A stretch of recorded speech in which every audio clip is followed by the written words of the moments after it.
Satyabama Institute of Science and Technology, Chennai and Sri Perumbudur.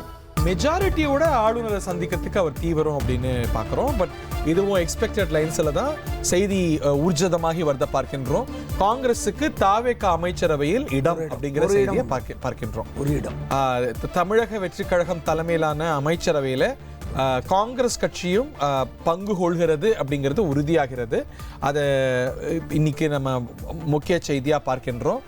தேர்தலுக்கு முன்பே இந்த நிலைப்பாட்டை அவங்க எடுத்தாங்க. திராவிட முன்னேற்ற கழக கூட்டணியில் திமுகவே இதுக்கு ஒத்துக்கொள்ளணும் அப்படிங்கிறாங்க.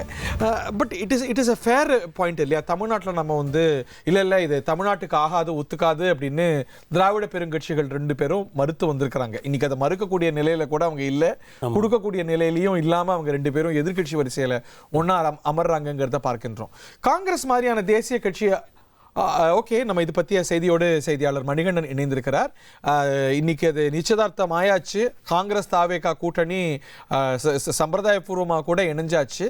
ஸோ இதோடைய அடுத்த கட்டமாக தாவேகா தலைமையிலான அரசில் காங்கிரஸுக்கு ஒரு இடம் ஒதுக்கிறதுக்கு முடிவு அப்படின்னு தகவல். இது பற்றிய விவரங்களோடு மணிகண்டன் ஒற்றியோ. காங்கிரஸ் கட்சி முழுமையாக தமிழக வெற்றி கழகத்திற்கு அவர்களுடைய அந்த 5 சட்டமன்ற உறுப்பினர்களோடு ஆதரவு கடிதத்தை தமிழக வெற்றி கழக தலைவர் விஜயிடம் கொடுத்திருக்கின்றனர்.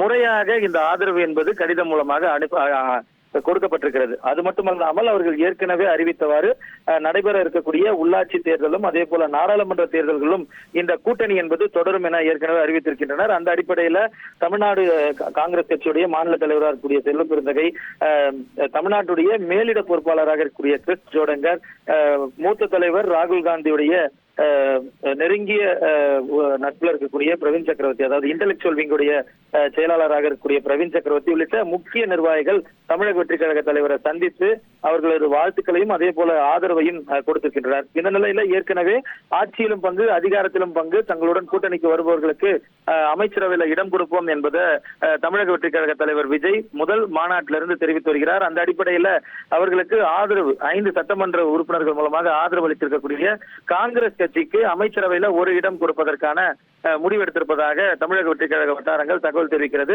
அந்த அடிப்படையில மேலூர்ல போட்டியிட்டு வெற்றி பெற்ற விஸ்வநாதன் அல்லது கத்பட் ஆகிய இருவர்ல யாரோடும் ஒருவருக்கு இந்த அமைச்சரவையில இடம் அளிப்பதற்கு வாய்ப்பு அந்த ரேஸ்ல அவர்கள் இருப்பதாகவே தெரிவிக்கப்படுகிறது. இதற்கு அடுத்தபடியாக ஆளுநரை சந்தித்து உரிமை கோருவதற்காக இன்னும் சற்று நேரத்தில் இங்கிருந்து புறப்பட இருக்கிறார்.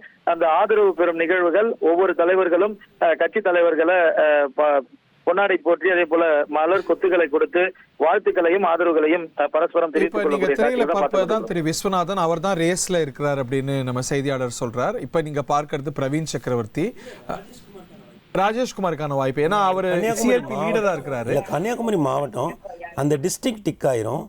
இன்னொன்று மதுரையில அதிகமான தாவேகா எம்எல்ஏக்கள் ஜெயிச்சிருக்காங்க.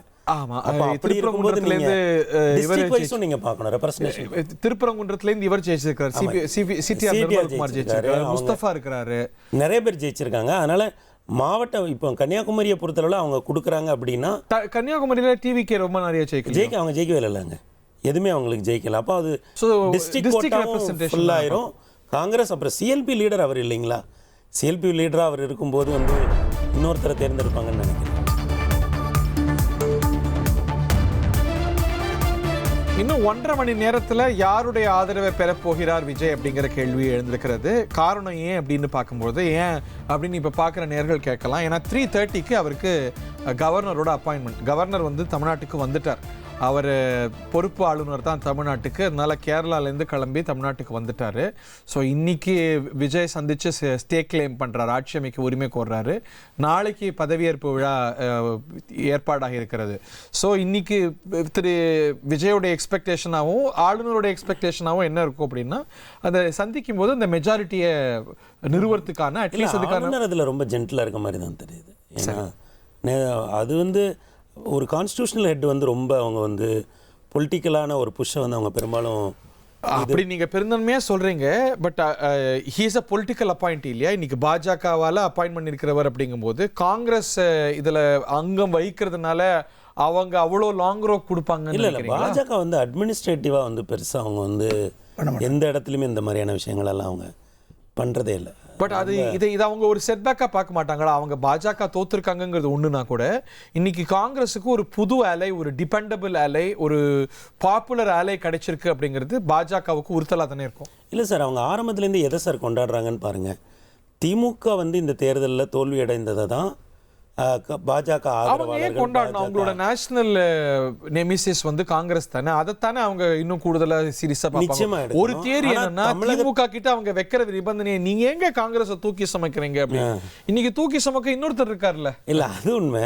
என்னன்னா, இது நம்ம எப்படி பார்க்க வேண்டியது இருக்குன்னா, இந்த முடிவுகள் வந்த பிறகு அல்லது போஸ்ட்போல் ரிசல்ட்ஸ் வந்தப்போ கூட பல முக்கியஸ்தர்களும் தமிழ்நாடு ஒரு புதிய பாதையில் போகுது அப்படிங்கிற மாதிரியான ஒரு டோனை எடுத்தாங்க. அப்போ அவங்க வந்து தமிழ்நாட்டை பொறுத்தளவில் திமுக கூட்டணியை விட்டு காங்கிரஸ் வருது அப்படிங்கிறத வந்து நிச்சயமாக அவங்க வந்து இதை வந்து ஒரு சிக்னிஃபிகண்ட் மூவாக தான் பார்ப்பாங்களே தவிர, ஏன்னா அவங்க மகிழத்துக்கு இதில் என்ன இருக்குது, இல்லை அவங்க வரவேற்க என்ன இருக்குது, அவங்க கவலைப்படுறதுக்கு தானே இருக்குது. இல்லை, அவங்க என்ன சொல்கிறாங்க, அகில இந்திய அளவில் காங்கிரஸ் முக்த் பாரத்ன்னு சொல்கிறவங்க தமிழ்நாட்டு அளவில் கழகங்கள் இல்லா தமிழகம் அப்படிங்கிறதான். பட் நீங்களே சொல்லுங்களேன், அவங்களுக்கு காங்கிரஸ் முக்த் பாரத் வந்து பிரதானமா, கழகங்கள் இல்லா தமிழகம் பிரதானமா?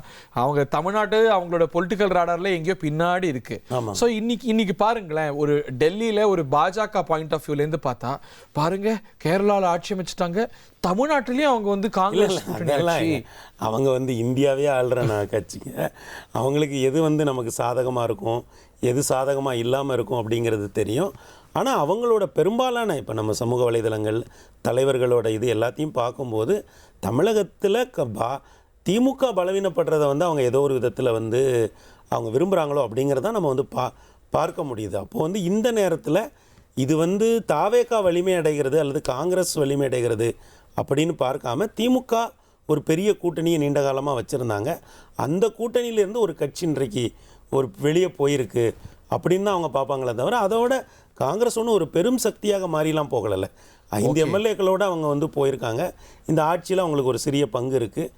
அந்த அளவில் தான் இதை வந்து அவங்க மதிப்பிடுவாங்களே தவிர, மற்றபடி வந்து அவங்க இன்றைக்கி அகில இந்திய அளவில் 18 மாநிலங்களோட அவங்க ஆட்சி நடக்குது, கூட்டணி ஆட்சி வெவ்வேறு மாநிலங்களில் நடக்குது. அவங்க இந்தியா முழுமைக்குமான ஸ்ட்ராட்டஜியை போட்டு போகிறாங்க.